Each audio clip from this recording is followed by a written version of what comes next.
second Ride Home review with Brandon Williams. And Jesse Miller.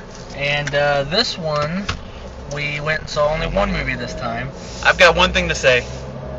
Damn, nature, you scary.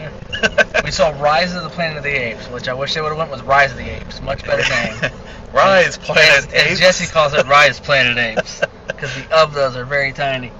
What I went in expecting was better than Planet of the Apes, the Tim Burton movie with Mark Wahlberg, which was not bad to me. Debatable. I was expecting better than that. I wasn't expecting an amazing movie, but honestly, second best movie of the summer in my opinion after Captain America. Yeah, for me, this one is, to me, obviously, they're all good movies. There are no bad movies, right? Yeah. But except for Juno. Yeah, Juno. But hey, now the thing is with me, this movie absolutely, positively blew me away. Oh yeah. Like Brandon, I went in expecting an okay movie that I was highly entertained with, but nothing that would completely blow me away. There were several moments in the movie theater where I was literally leaning forward in my seat because of what was going on screen. I was completely immersed.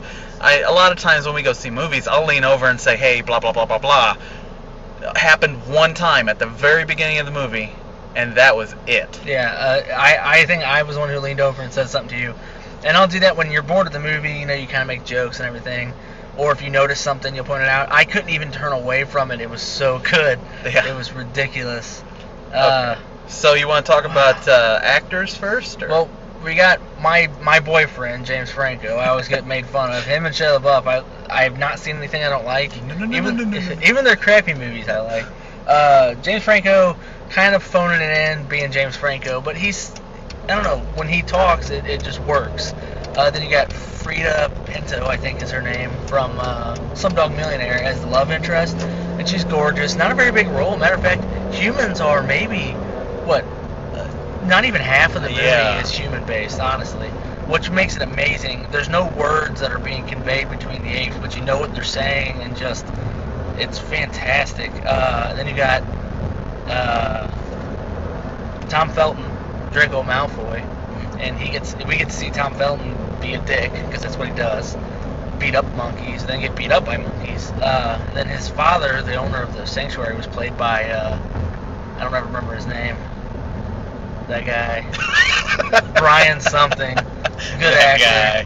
He was William Stryker in X-Men 2 and in Wolverine. Well, he wasn't in Wolverine. He was in X-Men 2. He was a Stryker. Yeah. Then we saw John Lithgow as James Franco's father, and the driving force behind Franco's character. His father has Alzheimer's, and they're trying to develop a cure. He developed something, and Lithgow has always put out a good performance, and again he put out a good performance. And then, surprise, surprise, kind of a cameo, but a very important role. My boy Tyler Labine from the horribly failed show, even though it was a fantastic show, Reaper. He played Sock, and he was an important character in it, probably the most important character in the story, technically, but he wasn't important as far as the roles go. Not a lot of people in it. It was a smaller cast, but they didn't need a big cast. And then that black guy whose name I always forget, but he's been in 1,000 things. Exactly. Great voice. The CG, yes, you can tell sometimes that it's CG, but the fact that every chimp was CG, and sometimes you forget that, was fantastic. Yeah, and I mean, obviously the motion capture on it was unbelievable because they all conveyed emotion. Exactly. I mean, not just the emotion, because I mean, let's face it, the emotion that gets shown on these apes' face, even the regular apes, the ones that aren't, amped up, they are unbelievably emotive just in their faces. But then also the fact that all the CG apes looked and moved exactly like apes do. I mean, down to the slightest little detail. I mean, obviously Caesar moves slightly different, being raised with humans and having the drug in his system from the beginning. So he was a bit different, walked on his hind legs more often, things like that. But I mean, yeah, the regular apes are all very ape-like. Yeah. And then I like the fact that while they start out, And even when Caesar starts out, he is, I mean, he's walking on his hind legs a lot, but he's still hunched over a little bit like a normal monkey. And then as he progresses and gets smarter and smarter and smarter, you slowly start to see him stand up, and it almost reminds you of that progression of man, the Cro-Magnon man thing. He actually starts to stand up, and at the end, he's just full standing. He's as tall as James Franco is. Yeah. And, I mean, we don't want to give away the big secrets of the movie, but there are a couple scenes with Caesar that I leaving the theater, I told Jesse, like, when that happened, I actually kind of, like, mini gasped, like, whoa, it kind of gave you chills that it happened. Exactly. And, I mean, and let's not forget, this is a prequel to Planet of the Apes. Not the Tim Burton one. They're referring to the Charlton Heston one. We do see a cameo by Charlton Heston on TV. They're watching what I believe is the original Planet of the Apes. I think, wasn't it? It may have been, but I'm not sure because it was only a second. But we hear in the background on TVs and see newspapers are talking about the first manned mission to Mars. And then later we find out that ship has been lost, which is, of course, Charlton Heston's ship. Exactly. He left during this time, came back, thousands of years later in Raw Apes. They introduced the reasoning behind there not being many humans. They even introduced the reasoning behind the status, that the orangutans are kind of lower and they're kind of entertainers and things like that.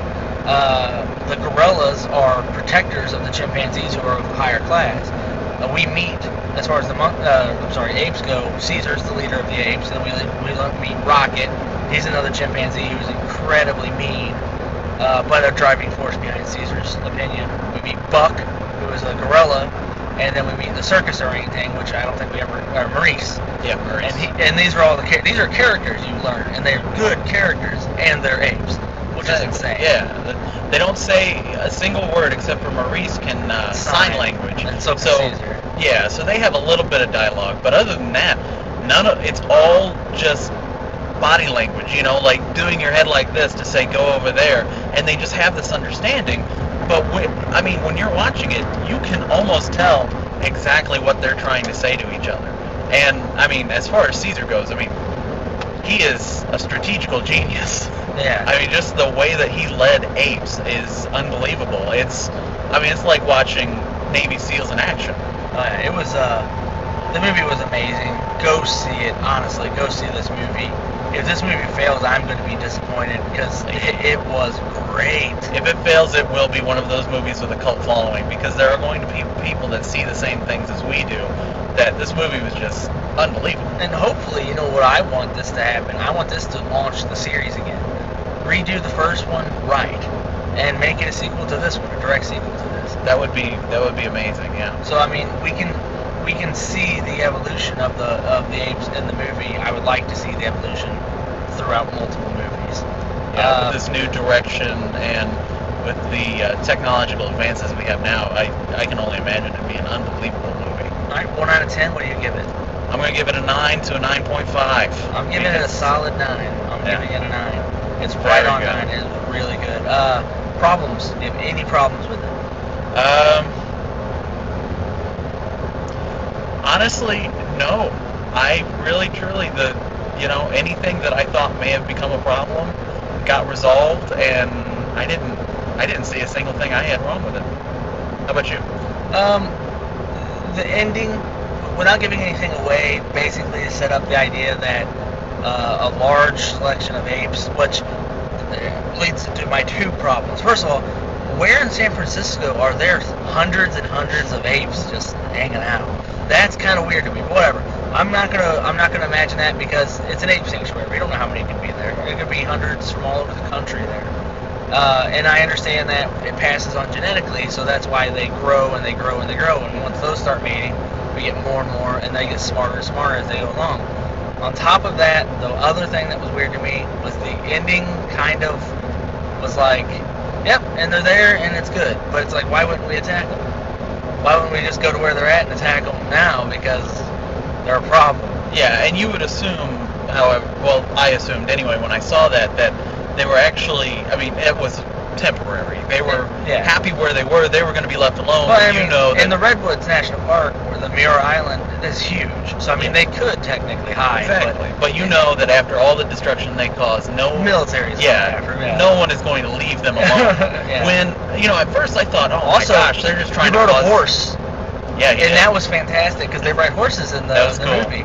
When he came up on that horse, you were like, yeah. But then they were like hurting people. You're like, oh no. And in all honesty, if you watch, they don't hurt anyone that doesn't try to hurt them. Yeah, and matter of fact, at times when they're able to kill, most of them don't kill on purpose. They pull themselves back, and when they can't quite control themselves, Caesar's usually around to say stop. Yeah. And they don't, which explains the slavery part later on. Like, trying to keep them alive. What do you do? Exactly. What do you do? They're slaves now. So, yeah, that was the Ride Home review. Go see it. I hope you guys enjoyed the first one. There will be a link after this, obviously. And we'll see you on 8 Days of Geek. Jesse? As always, follow me and Brandon. I'm at Pen of Doom on Twitter, and he's at BrandoCop.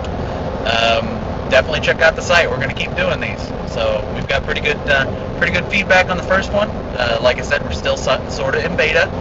We probably will be kind of hit or miss with the camera equipment until after Wizard World.